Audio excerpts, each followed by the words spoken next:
Hello, I'm Cody. Hi, I'm Rod Montag, and we are the movie reviewers. And today we'll be doing a mini review of the film Spider-Man Homecoming, currently available on Blu-ray and streaming.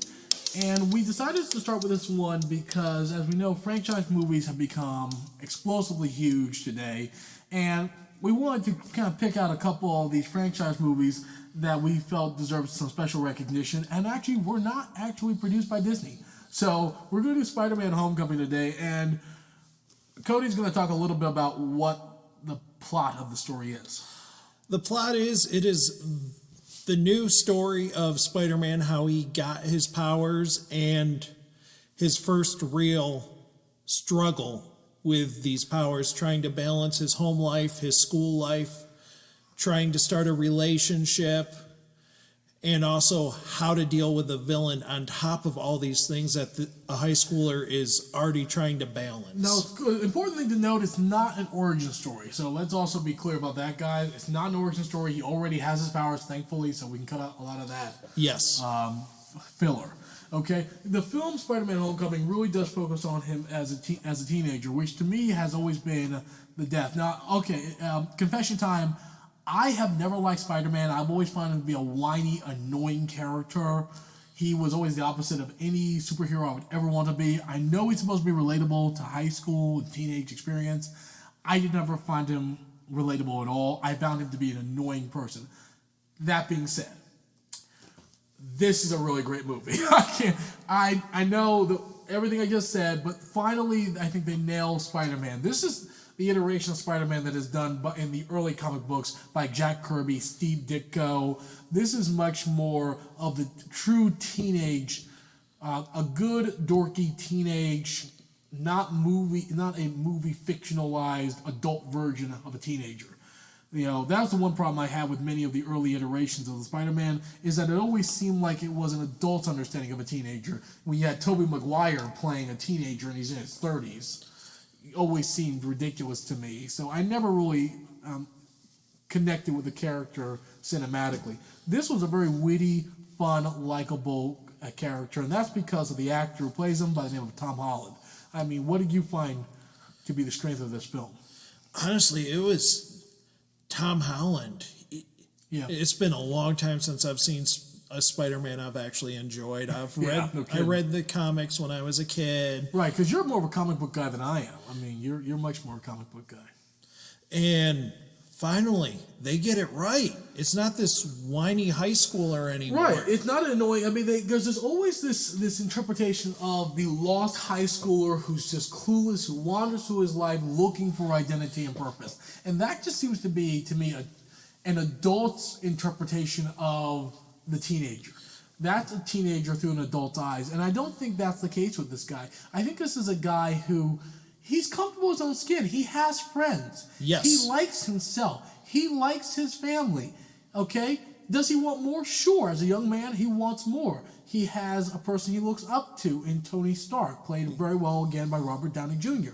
But the film is about him becoming something larger in adulthood as a superhero. In other words, a person who has incredible opportunities, powers, and gifts, who can make real great contributions. But how do you do that while remaining true to yourself? That's a question I think that transcends age. Oh, yeah. You know, and I mean, one of the real strengths of the film, though, you know, they always say that a good action film is basically dependent on the strength of your antagonist. Yes. I mean, in this case, it is Michael Keaton, and he does an absolutely fabulous job. He knows how to play his character, and he also knows how to play off of Tom Holland.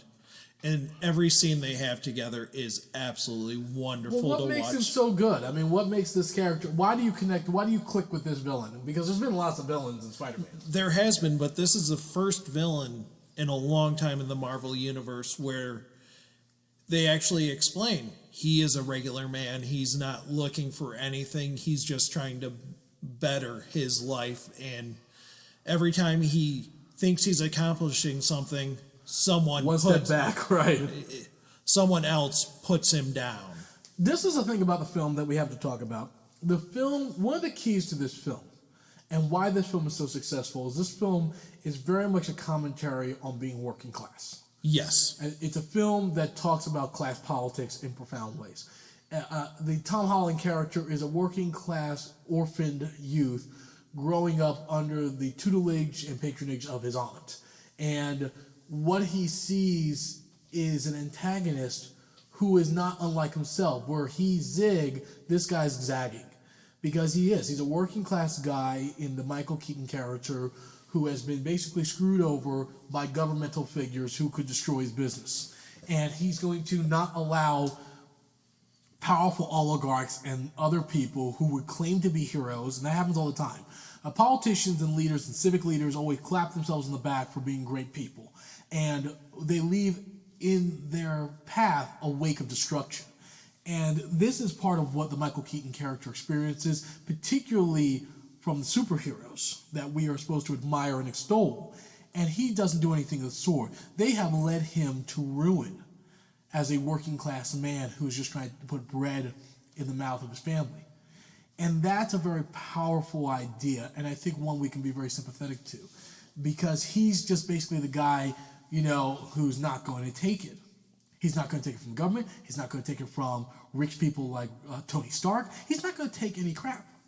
And I think the Tom Holland character of Spider-Man can sympathize with that. And I think as you see the relationship, there is that underlying element of that class connectivity between them. Yes, you definitely see that, but you also see Michael Keaton actually having a relationship with the employees under him and him trying everything in his power so that they can put food on the table for their families. Yeah, he's not this mustache twirling villain who's ordering out his minions everywhere to do destruction, carving out like some superficial Bond villain. No, I'm not going to crap on Bond villains because I'm a huge Bond fan, but it's not a superficial character by any stretch.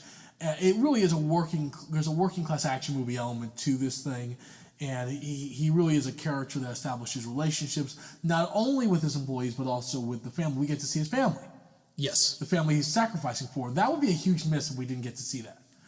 And the relationship between he and the Tom Holland character is, I think it's fair to say, complicated. Very much so. It's a complicated relationship. I think there's a lot in common between the two of them. And so I would definitely say, if you're a fan of hero genre films, these Marvel movies and things like that, this is definitely one to check out. It has a lot of great action and humor. I would definitely agree with that. It is a must-see if you are a Marvel fan, and the acting is absolutely phenomenal. And for me, I'm a big story guy. Story is what drives a lot of my favorite films that I absolutely adore. I love good storytelling. I mean, the pen is critical, I think, in telling any really, truly great story.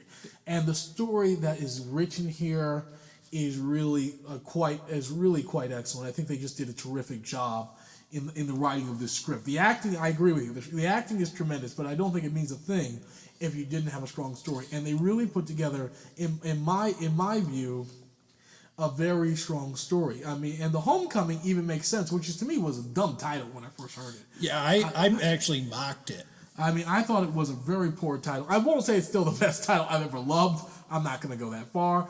But I will say that I did really appreciate what it meant to the story. And again, we are keeping this completely spoiler-free. There's a few names I want to highlight. I'm going to just highlight them right now. The screenplay was produced by Jonathan Goldstein, John Daly, John Watts, Christopher Ford, Chris McKenna. Chris McKenna is a well-known writer of a lot of these films.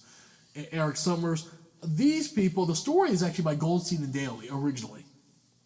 And it's based on the Spider-Man by Stan Lee and Steve Ditko. And Steve Ditko, for those of you who are comic book fans, is considered a god amongst mortals of comic book. He's an illustrator, right? He is. Yeah, illustrators. In other words, he gives the motion, style, and the rhythm to the storytelling. And he was one of the great ones next to Kirby in that regard, and a couple others. So it's produced by Kevin Feige, who has become one of the greatest producers in the last 20 years, I would argue. Amy Pascal, who has a very successful record as a producer. It's a long film in terms of it's like 2 hours long.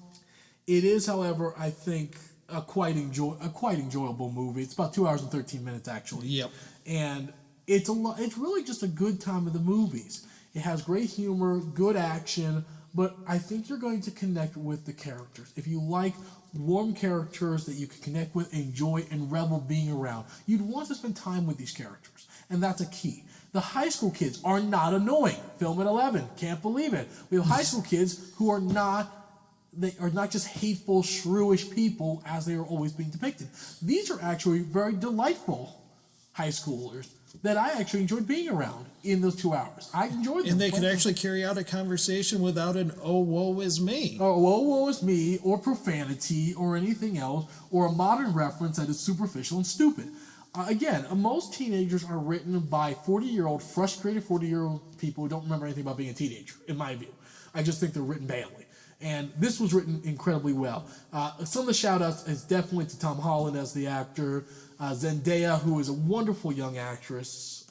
She already has a successful career, and I have now become a fan of hers. I didn't really know her. I know she did Disney, but she's not really part of the generation of actors I grew up with. But I like her. I think she's really great.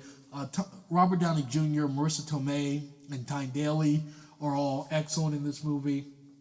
And it's produced by Sony Pictures. So we don't do a number scale, guys. So we don't do 1 to 10 or 4 stars or whatever. So it's basically a must see, should see if you're bored, or stay away from at all costs. And how would you rate this one? Should see. Should see. I'm actually going to go with should see too. I mean, I'm not going to say it's a must see, guys. I reserve that. That's a rare thing for me. A must see is something that I think is absolutely a defining cultural experience. And if you're not into action films, it's definitely not a must see. It's not a must see. I don't think it's a must see, regardless. Even as an action film, and I like this film quite a bit. But you should definitely check it out, guys. It's a great date movie. It's a great family night movie. It's just a great movie all around with your friends. It's a good 2 hours and 13 minutes.